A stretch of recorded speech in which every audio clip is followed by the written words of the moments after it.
மண்டபம் முகாமில் முன்னாள் மாணாக்கர் சந்திப்பு.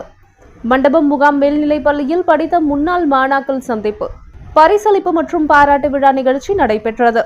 ராமநாதபுரம் மாவட்டம் மண்டபம் முகாம் அரசு மேல்நிலைப் பள்ளியில் 1985 முதல் 1992 வரை படித்த முன்னாள் மாணாக்கர் சந்திப்பு நிகழ்ச்சி பள்ளி வளாகத்தில் நடைபெற்றது. மண்டபம் பேரூராட்சி தலைவர் டி. ராஜா தலைமை வகித்தார். பள்ளி தலைமை ஆசிரியர் எஸ். ரீனா முன்னிலை வகித்தார். உதவி தலைமை ஆசிரியர் ஜெயக்குமார் வரவேற்புரையாற்றினார். பேரூராட்சி உறுப்பினர் சம்பத் ராஜா வாழ்த்துரை வழங்கினார். இதில் 50க்கும் மேற்பட்ட மாணாக்கர் பங்கேற்று பள்ளி பருவத்தில் நடைபெற்ற நிகழ்ச்சிகள் குறித்து ஒவ்வொருவருக்கொருவர் நினைவு கூர்ந்தனர். முன்னாள் ஆசிரியர்களுக்கு நினைவு பரிசு வழங்கி பாராட்டினர். இதனைத் தொடர்ந்து பள்ளி வளாகத்தில் மரக்கன்றுகள் நடவு செய்தனர்.